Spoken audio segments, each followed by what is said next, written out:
ان کا تبادلہ Prince of Wales College Jammu سے سری پرتاپ کالج سری نگر ہو جائے، لیکن کامیابی نہ ہوتی تھی۔ اب بس میں آغا صاحب کو ہم سفر دیکھ کر انہیں خیال آیا کہ شاید یہ فرشتہ رحمت ان کی حاجت روائی کے لیے ہی غیب سے نازل ہوا ہو۔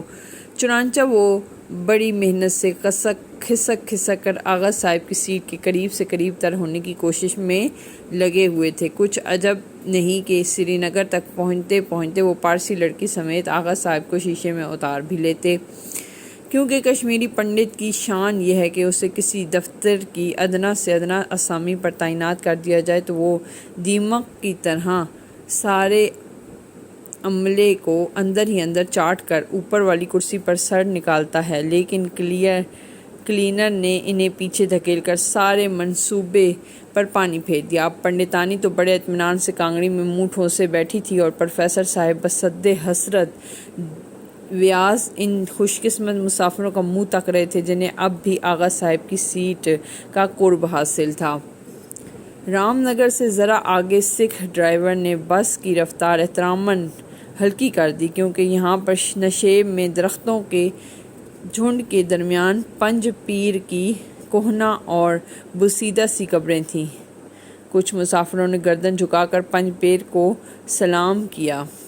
اب پہاڑی راستہ شروع ہونے والا تھا اور بس گھاؤں گھاؤں کرتی پیچ در پیچ سڑک پر چلنے لگی، جو بھورے پہاڑ اور سبز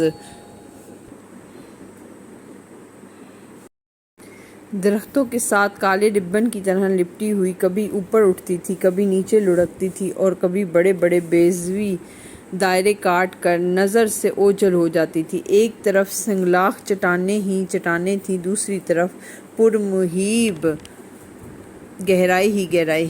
جگہ جگہ پہاڑی جھرنوں کا پانی چھوٹی چھوٹی شفاف چادریں بن کر چٹانوں کے اوپر بہتا تھا۔ سڑک کے کنارے پکے چبوترے اور حوض بنے ہوئے تھے اور جھرنوں کا پانی لوہے کے نل کے ذریعے 24 گھنٹے ان پر گرتا رہتا تھا۔ ہندو ڈوگرے ان نلوں کی دھار کے نیچے کھڑے ہو کر نہاتے بھی تھے، کپڑے بھی دھوتے تھے، پانی بھی پیتے تھے۔ مسلمانوں کو ان چبوتروں کے پاس تک پھٹکنے کی اجازت نہ تھی، کیونکہ ان کے چھونے سے چشمے کا صاف پانی ناپاک ہو کر بھرشٹ ہو جاتا تھا۔ جو بچا کھچا مستعمل پانی چبوتروں سے بہہ کر نکلتا تھا، اس کی نکاس سڑک کے دوسرے جانب نشیب کی طرف تھی، جہاں سے یہ از سر نو ایک بیماری آبجو بن کر نیچے کی طرف رواں ہو جاتا تھا۔ اس سیکنڈ ہینڈ پانی کو اپنے استعمال میں لانے کے لیے مسلمانوں کو کھلی چھٹی تھی۔ 1.5-2 گھنٹے کی مسافت کے بعد ڈرائیور نے بس کا پانی بدلنے کے لیے ایک چشمے کے پاس پڑاؤ کیا اور مسافروں کو وارننگ دی کہ یہاں سے چل کر اب وہ ادھم پور پہنچ کر رکے گا، اس لیے جس نے کچھ کھانا پینا ہو وہ یہیں سے کھا پی کر چلے۔ سڑک کے کنارے ایک چھپر میں حلوائی اور سوڈا واٹر کی دکان تھی۔ ایک تھال میں باسی پکوڑے تھے جن پر کچھ مکھیاں بے دلی سے منڈلا رہی تھیں، دوسرے تھال میں لڈو تھے جن پر سری نگر بانہال روڈ کی گرد اس قدر تہ در تہ جمی ہوئی تھی کہ ان پر مکھیوں نے بھی بھنبھنانا چھوڑ دیا تھا۔ لکڑی کے برادے میں لت پت برف کی سل ایک میلے سے ٹاٹ میں لپٹی ہوئی تھی اور لیمونیڈ کی بہت سی بوتلیں بے ترتیب سے سامنے پڑی تھیں۔ سب سے پہلے دکاندار نے پتوں کے دونے میں پکوڑیاں اور لڈو ڈال کر لیمونیڈ کی ایک ایک بوتل کے ساتھ بس کے ڈرائیور اور کلینر کو نذرانہ دیا۔ آغا صاحب اپنی بیگم اور پارسی لڑکی کو لے کر سائے میں ایک چٹان پر بیٹھ گئے اور اپنی تھرموس، شراب، گلاس اور سینڈوچ نکال کر پکنک منانے لگے۔ باقی مسافروں نے لیمونیڈ کی بوتلوں پر یورش کی۔ دکاندار نے 4 لڈو اور کچھ پکوڑے ڈال کر بہت سے دونے تیار کر رکھے تھے۔ جو مسافر لیمونیڈ طلب کرتا اسے مٹھائی کا ایک دونا بھی زبردستی خریدنا پڑتا تھا۔ باقی سب مسافر تو خیر اپنی اپنی بوتل اور گلاس اور برف لے کر چھاؤں میں بیٹھ گئے، لیکن 7-8 مسلمان پیسنجروں کو لیمونیڈ پینے میں بڑی دیر لگی۔ دکان سے باہر کونے میں ایک ٹوکری لٹک رہی تھی، اس میں کانچ کا ایک میلا سا گلاس اوندا پڑا تھا۔ مسلمان خریدار اس گلاس کو اٹھا کر فقیروں کی طرح ہاتھ پھیلائے دکاندار کے سامنے کھڑا ہو جاتا تھا۔ دکان والا دور ہی دور سے اس میں برف کی ڈلی چھناکے سے پھینکتا تھا اور پھر بوتل کھول کر 1.5-2 فٹ کی بلندی سے گلاس میں لیمونیڈ انڈیل دیتا تھا۔ کچھ جھاگ خریدار کے ہاتھ پر پڑتی تھی، کچھ چھینٹے اس کے کپڑوں پر اڑتے تھے اور 2-3 گھونٹ بوتل میں بچے رہتے تھے جسے منہ لگا کر اور ڈکار مار کر حلوائی خود ہضم کر لیتا تھا۔ لیمونیڈ پی کر ہر مسلمان اپنے گلاس دھو کر دوسرے خریدار کے لیے باہر والی ٹوکری میں لٹکا دیتا تھا۔